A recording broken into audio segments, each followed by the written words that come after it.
Estamos falando sempre sobre a palavra servo, né? Servir ao Senhor.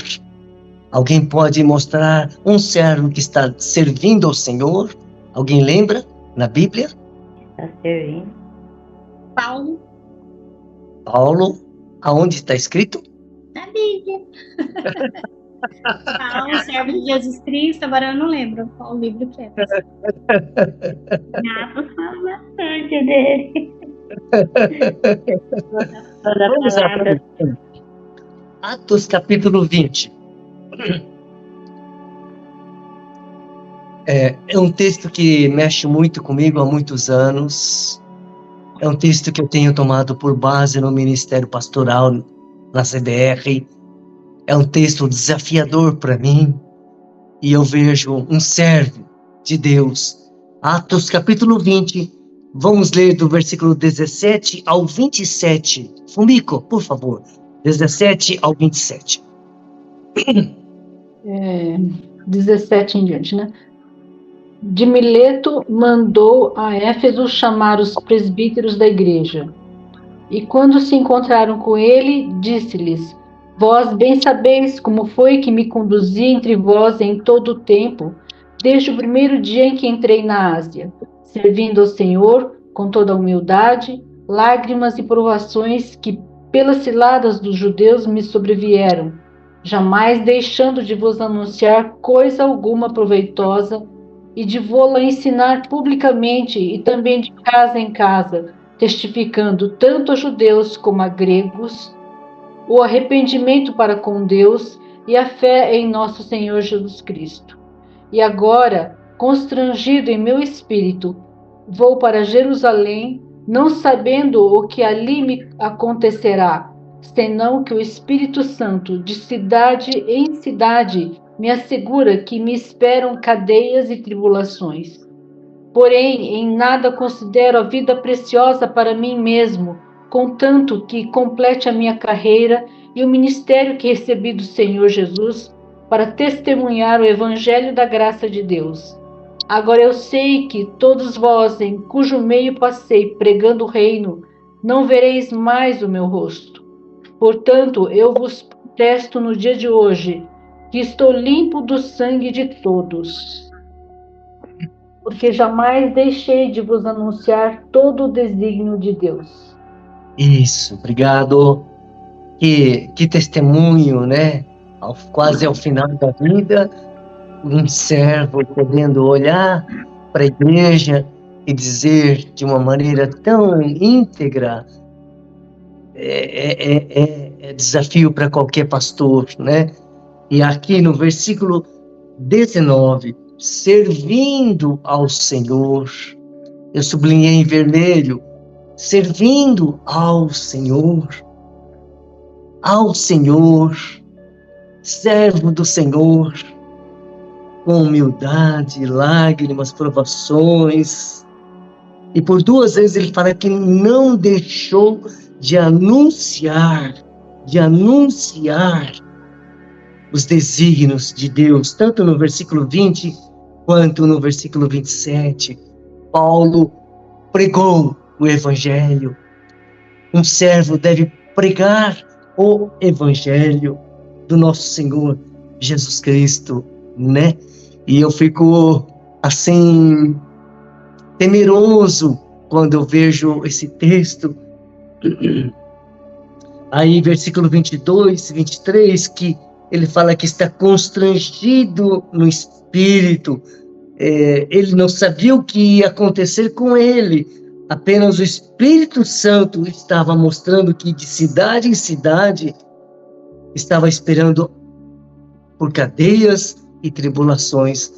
Já pensou um servo de Deus recebendo uma revelação dessa? Aonde ele for, ele vai apanhar, vai ser preso, vai sofrer perseguição, apedrejamento e tantas outras coisas, mas ele foi fiel até a morte, né? Um servo não desiste, um servo não tem medo, um servo não está olhando para si, um servo confia no Senhor, mesmo sabendo que virão tempos difíceis. Este é o coração de um servo. É alguém que não considera mais a sua vida. É alguém que só quer cumprir aquilo que Deus designou para ele. É alguém que conhece o evangelho da graça de Deus. É algo assim fenomenal. Eu queria poder estar ouvindo essas palavras de muitos pastores, de muitos irmãos, muitos líderes, de muitos servos. Dificilmente nos nossos dias temos ouvido pessoas com tamanha convicção, e ele está falando: olha, eu estou livre do sangue de vocês, porque eu anunciei para vocês tudo. Se vocês não creram, não receberam, já não é mais minha responsabilidade, porque o que eu tinha que falar e que me livraria do sangue de vocês, eu já falei, já anunciei. Que convicção, né? Que convicção. É impressionante o testemunho deste homem, né? Eu gosto. No capítulo 21 de Atos, versículo 13, ele diz assim: então ele respondeu: que fazeis chorando e quebrantando o meu coração? Pois estou pronto. Um servo tem que estar pronto, não só para ser preso, mas até para morrer em Jerusalém, pelo nome do Senhor Jesus. Estou pronto. Que coisa impressionante, meus irmãos, né? Isso é ser servo.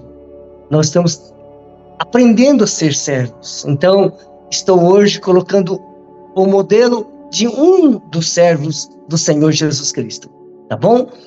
Depois, com calma, você pode estudar melhor esse texto aí, ok? Então, vamos lá para o livro.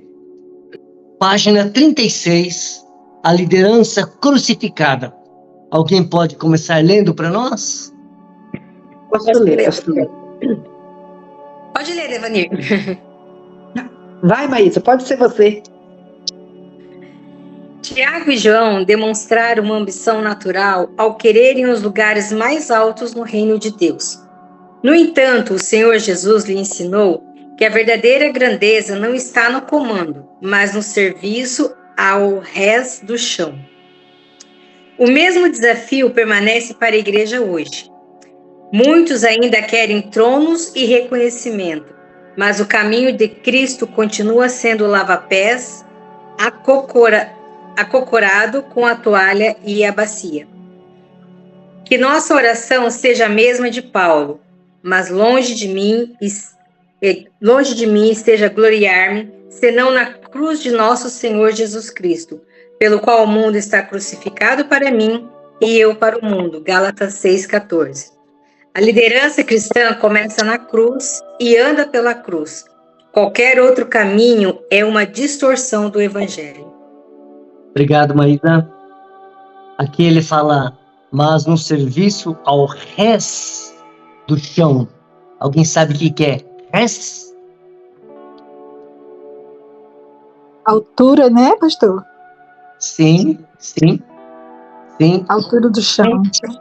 Rente ao chão, bem rasinho, perto do chão, encostado no chão, lá embaixo, lugar mais baixo. Esses dias a Ordem dos Pastores teve a reunião numa igreja aqui em Maringá, e o palco passava da minha cabeça, assim. A gente ficava de pé e via os homens bem ao alto mesmo, bem visível, né? Bem ao alto, longe do chão. E aqui Glênio está falando que não é isto, não é? Liderança não é estar lá no pedestal, lá sendo visto, lá em cima, não. É lá embaixo, né?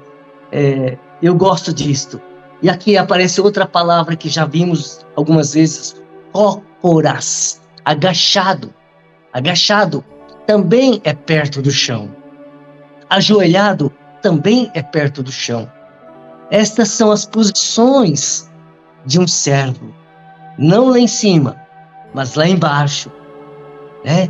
É assim.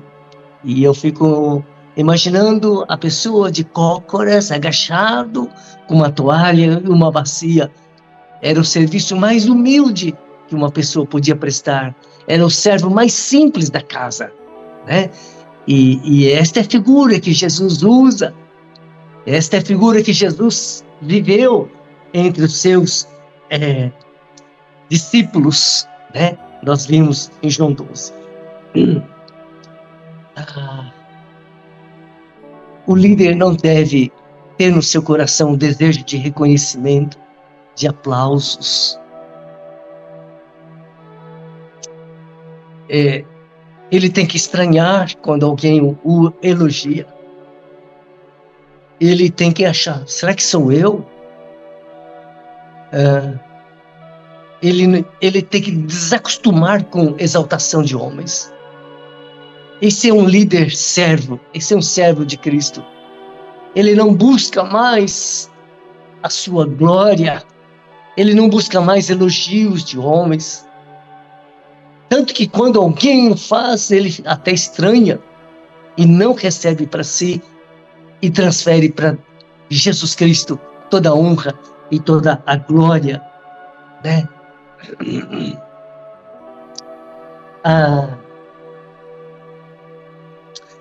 Aqui fala assim, a liderança começa na cruz e anda pela cruz. Eu gosto disto. A cruz, meus irmãos, não vai ficar para trás. É no nosso dia a dia. Tome a sua cruz dia a dia e segue-me, disse Jesus. A cruz deve estar em tua vida diária. Na vida do servo, diariamente precisa haver vida de cruz, de negação do eu, de morte para si, para que a vida de Cristo se manifeste. É extremamente importante isso, tá bom? Não há outro caminho para um servo, senão o caminho da cruz. O servo é uma pessoa crucificada.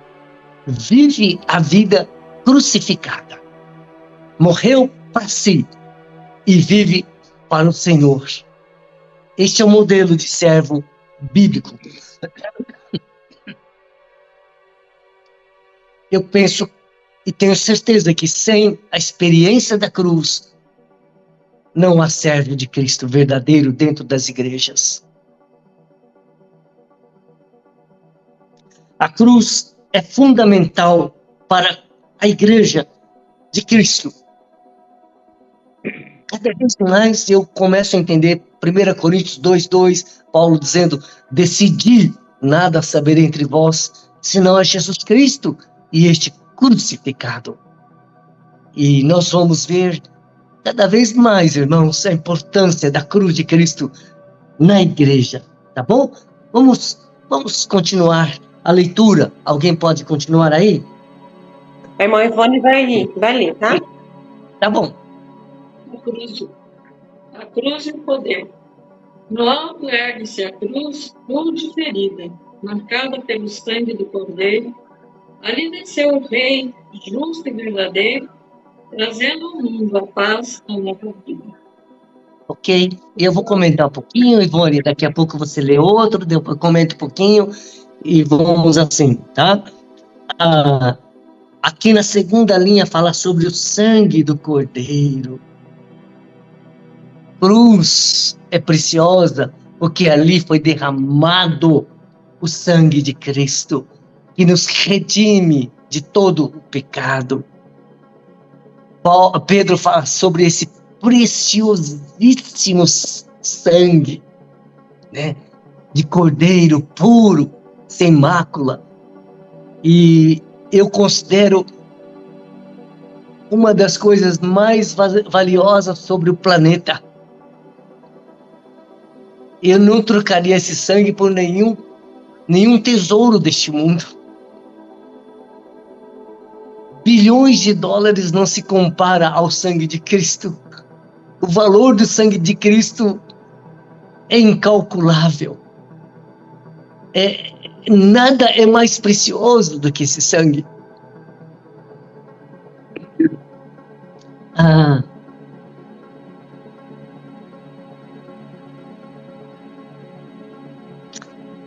ali na cruz, muitos não sabem, mas foi ali que Deus restaurou a nossa comunhão com Ele. Deus nos reconciliou com Ele. Deus nos deu a paz. Deus nos justificou. Olha, os benefícios da cruz são tantos que a gente pode passar a noite falando aqui.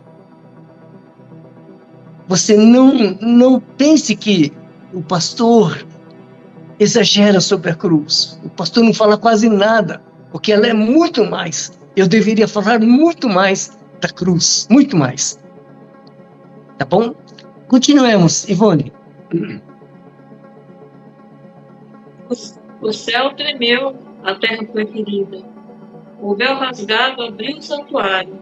A morte sucumbiu ao seu contrário. Na cruz brilhou a glória incompreendida. É a obra da cruz. É a obra da cruz. O véu foi rasgado. O caminho até Deus foi aberto. Nós podemos ir a Deus, porque a cruz foi levantada. A morte foi vencida. A glória foi revelada. Vocês estão vendo a obra da cruz? É muito além do que você e eu imaginamos. É muito, muito mais. É muito mais. Como o último inimigo a ser vencido é a morte, diz Coríntios. E é na cruz que a morte foi vencida. Por isso eu dou tanto valor. Tudo que eu precisava, que era Jesus Cristo, que era Deus, que era comunhão, que era salvação, que era justificação, que era paz, que era alegria, esperança, tudo que um ser humano necessita, um pecador necessita, provém da cruz. Provém da cruz. Vocês entendem por que pregamos somente a mensagem da cruz? Para nós não perdermos tempo. Já está terminando 2025 e não cessamos de pregar a cruz semana após semana e parece que não pregamos quase nada ainda de tão valorosa, de tão preciosa que é a cruz do Senhor. Vamos continuar, Ivone? O mundo busca o trono e a coroa, mas Deus, em seu mistério soberano, mostrou que o poder não se introniza. A cruz venceu o mundo, e esta é a vitória que vence o mundo, a nossa fé. Nós somos desarraigados deste mundo perverso, Gálatas 1:4. Nós somos crucificados para esse mundo para nós, Gálatas 6:14. A cruz venceu um dos grandes inimigos do homem, que é o mundo. Ela é preciosa demais. Enquanto o crente for mundano, ele é um derrotado. Ele não agrada a Deus. Ele está do outro lado do exército de Deus, um lado contrário. É inimigo de Deus. Deus, pela cruz, nos tirou do batalhão do mundo para o seu exército, para o seu lado. A cruz operou esta maravilha também. Por isso, um verdadeiro cristão não busca mais glória neste mundo. Ele não se importa mais aqui neste mundo. Ele não está querendo se exibir neste mundo. Ele não tem mais vontade. É interessante que o coração dele não tem mais vontade dessas coisas, do brilho deste mundo. Ele não busca mais. Vamos continuar, Ivone? Na cruz, onde o amor eterno ecoa, o Rei dos Reis cumpriu o seu plano e fez da morte a porta para a vida. A cruz me constrange, porque a cruz é o amor mais puro e mais forte, o maior amor que eu pude experimentar na minha vida toda. Quando eu vi Jesus ali pregado por amor, E quando o Espírito Santo me revelou quanto amor teve Jesus por mim naquela cruz, eu me derreti perante o Senhor. Nenhum amor se compara a este. O amor da cruz me impactou demais.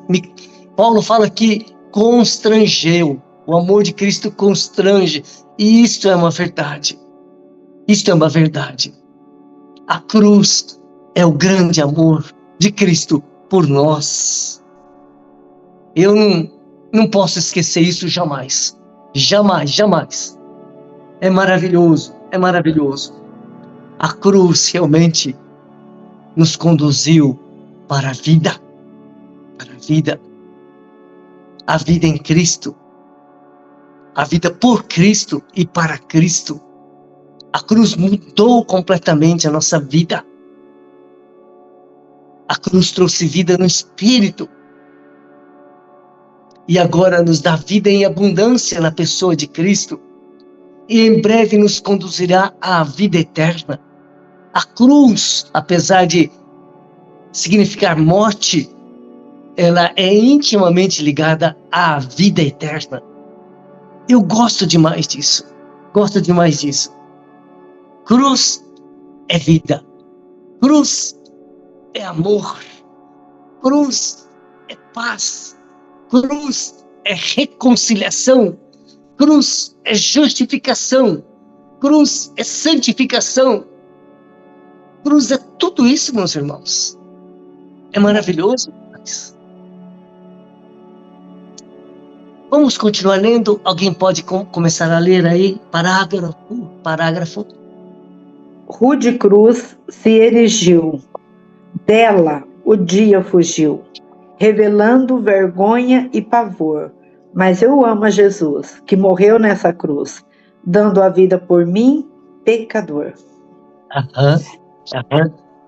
Quando você tem experiência da sua morte e ressurreição com Cristo, quando você percebe pelo Espírito, recebe uma revelação do alto a respeito desta obra no Monte do Calvário, uma das coisas que vai acontecer com você é que você vai passar a amar o Senhor da cruz como você nunca amou alguém em toda a sua vida. Sim, eu amo a mensagem da cruz. Jesus Cristo, eu vou proclamar. Levarei eu também minha cruz, para a sua vida em mim se expressar. Quem leva a mensagem da cruz, leva Cristo Salvador. A cruz e Cristo são sinônimos, irmãos. A cruz e a salvação, a cruz e o Evangelho são sinônimos. Quando eu prego a mensagem da cruz, estou pregando exclusivamente a Jesus Cristo, o nosso Senhor e Salvador. Não se separa Jesus da cruz, salvação da cruz, não se separa a graça da cruz. É maravilhoso, meus irmãos, é maravilhoso. Eu amo a mensagem da cruz. Eu conheci esse hino há muito tempo. Eu era jovem quando ouvi esse hino. Mas somente quando eu experimentei a cruz é que eu pude cantar com verdade no meu coração. E hoje eu canto dizendo que eu amo a mensagem da cruz. Isso não é um hino para mim. Isto é a minha mensagem. Isto é uma verdade na minha vida. Se você não ama a mensagem da cruz, você ainda não experimentou a cruz de Cristo. Quando você realmente conhece a cruz de Cristo, você passa a amar o Senhor da cruz e a mensagem da cruz. Isto é algo que acontece verdadeiramente, tá bom? E aqui a segunda parte fala: levarei eu também minha cruz para a sua vida em mim se expressar. Isto é o viver diário da cruz. Morrer para si, tomar a cruz, é levar a morte de Cristo em nosso corpo, para que a vida de Cristo se manifeste em nosso corpo mortal. 2 Coríntios 4, 10 e 11. Aqui está um segredo para um cristão ir mais fundo na vida. A vida cristã é uma vida crucificada diariamente. E quando você vive a cruz, Cristo vive em você. Cristo se manifesta em você. É algo tremendo. Eu digo que a vida crucificada é a vida abundante, é a vida vitoriosa, é a vida sobrenatural, porque é a vida de Cristo em você e através de você. Já não sou eu mais quem vivo, mas Cristo vive em mim. Gálatas 2:20. Né? Isso é vida cristã. Não é mais eu, não é mais você, mas é Cristo vivendo em nós. E a maneira disto acontecer é cada um de nós tomando a cruz e morrendo para si mesmo. Isto é maravilhoso. Vamos continuar. Lá da glória dos céus, o Cordeiro de Deus, ao Calvário humilhante baixou. E essa cruz tem para mim atrativos sem fim, pois nela Deus me resgatou. A cruz está ligada com a glória por vir. A cruz está ligada, ela desemboca na glória do céu.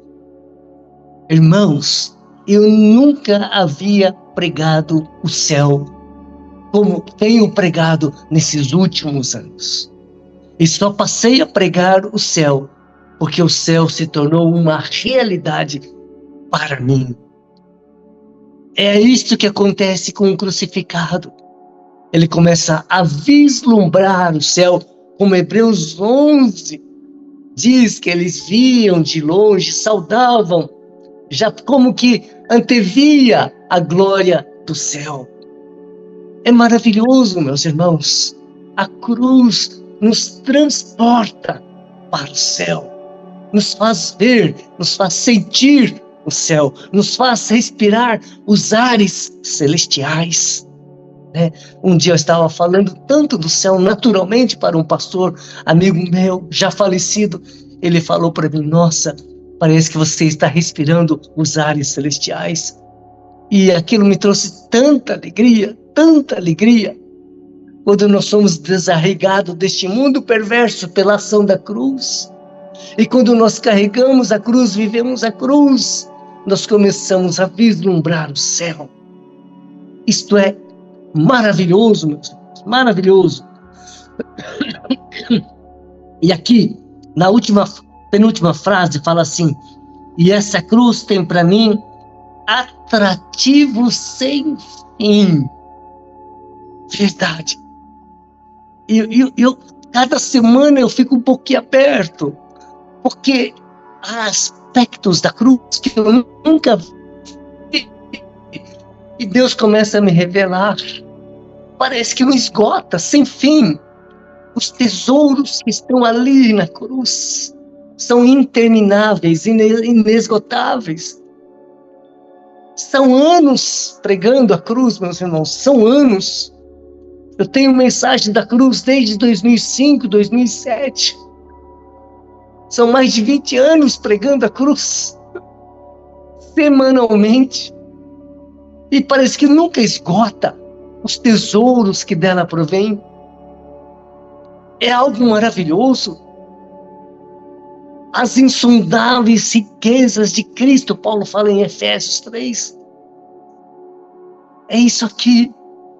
Quando você está vivendo a cruz, você encontra tesouros, porque encontra o próprio Cristo, que é o nosso tesouro. É a pérola de grande valor. A cruz, para mim, é um diamante que cada vez que você olha uma faceta, você vê coisas lindas de Cristo nela. É tremendo. É tremendo. Eu, aqui, em Jesus, a vergonha da cruz. Quero sempre, na graça, viver. Ele vem me buscar, e com ele no lar, sua glória, para sempre vou ter. Aham. Eu venho falando há anos que duas palavras que eu amo demais é cruz e graça. Também não se pode separar estas duas palavras. Para mim, cruz é graça pura de Deus a nós pecadores. Cruz é graça, porque a pessoa da graça ali estava pendurado. Cruz, Cristo e graça são sinônimos. É uma coisa só. Não dá para separar. Cruz, Cristo, graça, glória. É um pacote só. Nessa cruz encontrei a atração de Jesus, que me fez de sua morte provar. Foi ali que me vi, sim, pregado na cruz, para um novo homem ressuscitar. Uhul! Oh, glória, né? Oh, glória. É maravilhoso. Irmãos, é extremamente importante você crer na palavra de Deus. Romanos 6,3 fala que nós somos batizados na morte de Cristo. No 6,4 fala que nós somos sepultados. 6,5 fala que nós somos sepultados. Nós fala que nós somos ressuscitados. Então, creia nessas três coisas que Deus fez com você naquela cruz. Ele te incluiu na morte com Cristo. Você morreu com Cristo. Quando Cristo foi sepultado, você foi sepultado com Cristo. E quando Cristo ressuscitou, você juntamente com Ele ressuscitou. Efésios 2,6. Você tem que ter uma plena, convicta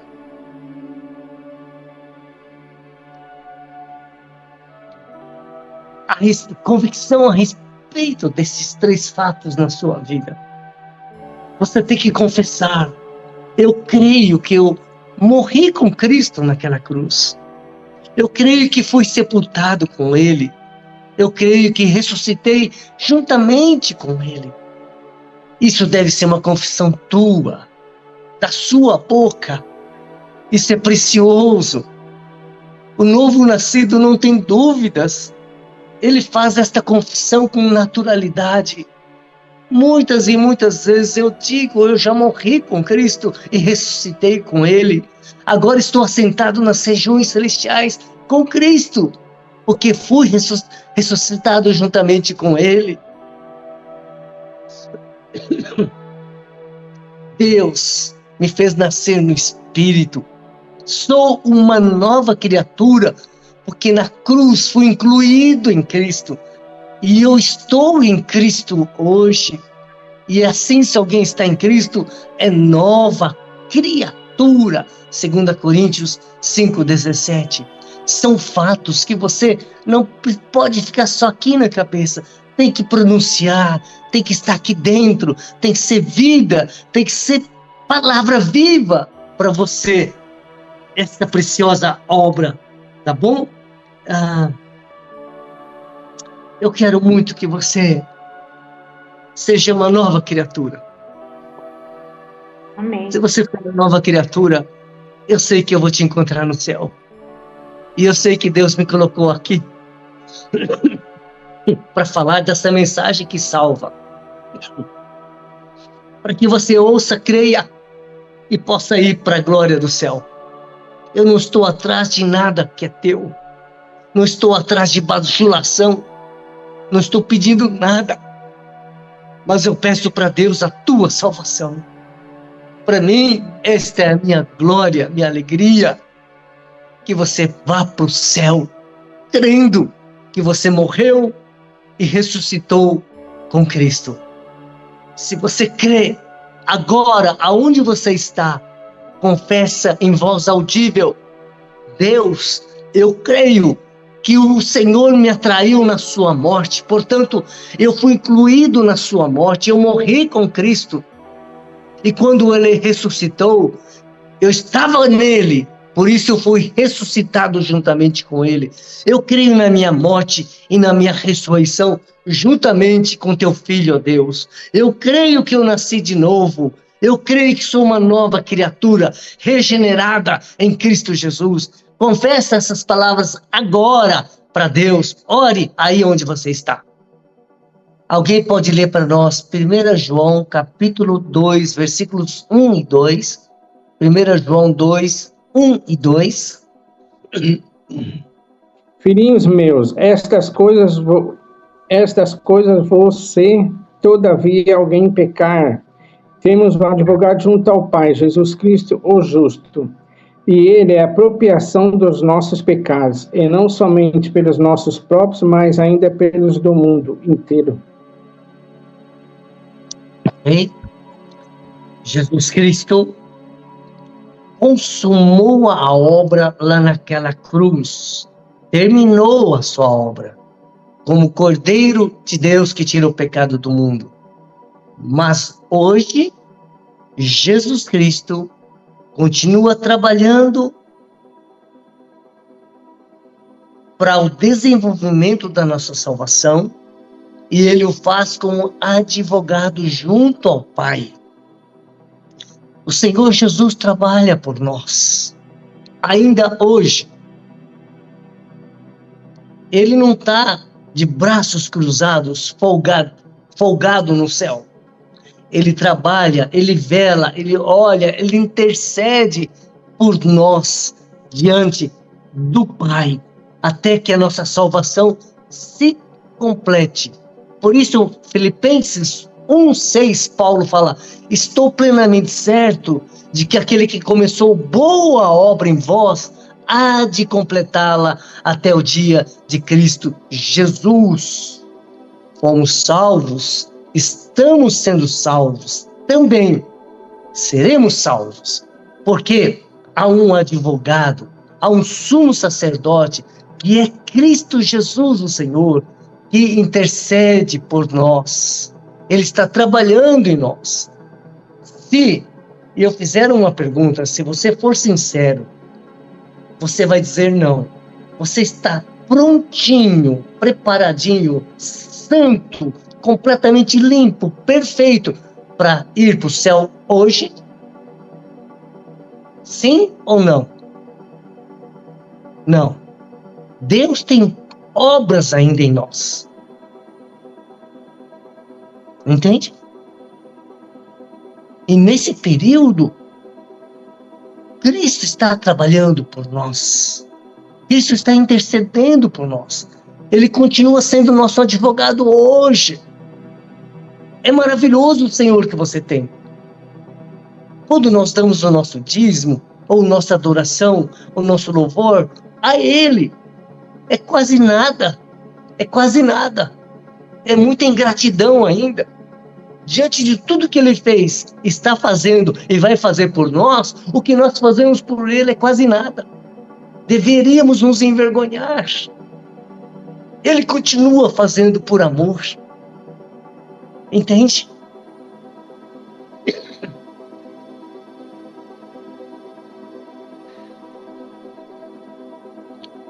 Nós precisamos continuar desenvolvendo com temor e tremor a nossa salvação. Filipenses 2:12, alguém pode ler? Filipenses 2:12. Eu vou ler.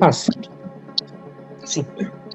Assim, pois, amados meus, como sempre obedecestes, não só na minha presença, porém, muito mais agora, na minha ausência, desenvolvei a vossa salvação com temor e tremor. Tá bom, irmãos? O crucificado não pode ficar de braços cruzados. Não existe a palavra comodismo na vida de um cristão. É dia após dia, diminuindo, morrendo para si, negando a si, negando este mundo, morrendo para o pecado, morrendo para o ego. Entende? Há um trabalhar constante. O cristão não para. Há um desenvolvimento. É uma ordem de Deus. Desenvolvei. Esse verbo no grego está no tempo presente, é ato contínuo, é sujeito ativo, ninguém faz no seu lugar. É você a cada dia desenvolvendo essa salvação. Ainda existe esse trabalhar de Cristo na nossa vida. A palavra dele em Lucas 9:23, se alguém quer vir após mim, a si mesmo se negue, dia a dia tome a sua cruz e siga-me. É uma palavra viva para você hoje, amanhã, cada dia. Cristianismo é dia após dia, irmãos, em Cristo, negando a si, seguindo a Cristo, tomando a cruz.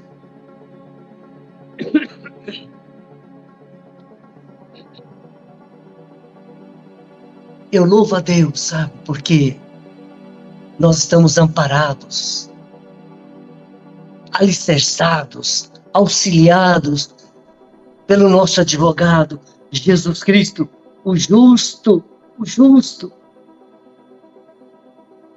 Ele foi tão precioso naquela cruz, continua sendo tão precioso para nós hoje.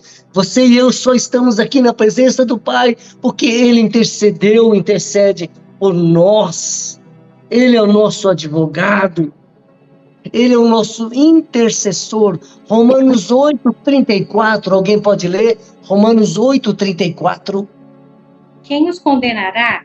É Cristo Jesus quem morreu, ou antes quem ressuscitou, o qual está à direita de Deus e também intercede por nós. Ele está intercedendo por nós. No Velho Testamento havia o dia da expiação. O sumo sacerdote, pegando um sangue de animal, entrava no Santo dos Santos, intercedia diante de Deus pelos pecados do povo. Isto era fundamental. Isto era uma mensagem lá do Velho Testamento de que Cristo estaria diante de Deus, levando o seu próprio sangue, intercedendo por nós. Alguém pode ler Hebreus 9:11 e 12? Hebreus 9:11 e 12.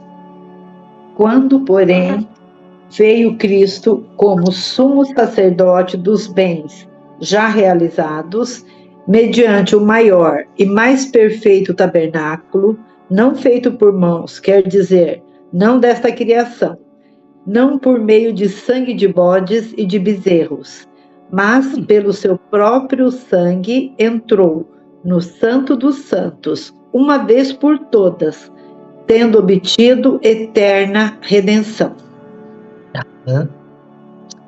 Quando nós lemos também 1 João 7, o sangue de Jesus Cristo, seu Filho, nos purifica de todo o pecado.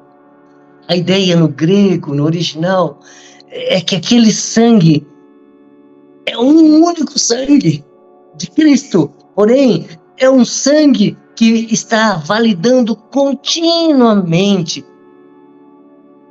Há uma continuidade na eficácia do sangue de Cristo, porque o advogado, levando o seu próprio sangue perante Deus, intercede por nós. Por isso nós somos perdoados, nós somos santificados, porque há alguém, Jesus Cristo, nosso advogado, com seu próprio sangue diante de Deus, a cada momento intercedendo por cada um de nós. É uma intercessão contínua. É um sangue continuamente purificando, é o sangue continuamente purificando. Não perde validade. Por isso, quando Deus nos salva, nós temos convicção da nossa salvação. Nós não temos dúvidas. Eu concordo com o pastor Glênio que nós somos salvos, sim. Sim, não pelos nossos méritos, não pelos nossos esforços, mas por causa de Jesus Cristo justo que intercede por nós diante do Pai. Vocês entendem? Dá para entender um pouquinho? Que esse precioso sangue continua valendo diante de Deus, Cristo levando o seu próprio sangue intercedendo por nós. Que obra maravilhosa Jesus está fazendo por você a cada dia.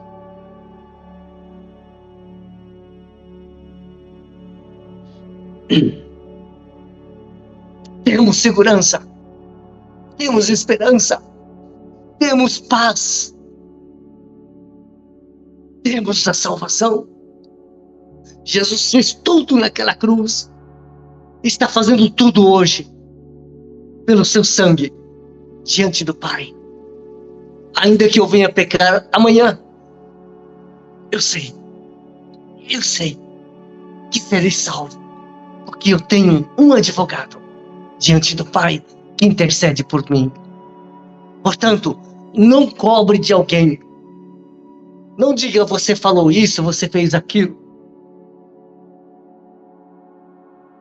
Esse alguém pode ter Jesus Cristo como seu advogado. Nós não fomos chamados para cobrar de ninguém. Nós fomos chamados para louvarmos e agradecermos a obra de Cristo no passado e no presente. O cristão salvo é cheio de louvor e gratidão a Jesus Cristo, seu advogado para sempre. Aleluia! Estamos, igreja, salvos. Estamos seguros. Tudo porque nós temos Jesus Cristo, o nosso advogado, diante do Pai. A Ele, nossa gratidão, nosso louvor. A Ele, nossa confiança. Nele, a nossa confiança. Somos gratos a Jesus Cristo, o nosso Senhor. Amém. Amém. Ore ao Senhor. Agradeça ao Senhor. Agora. Fale com o Senhor.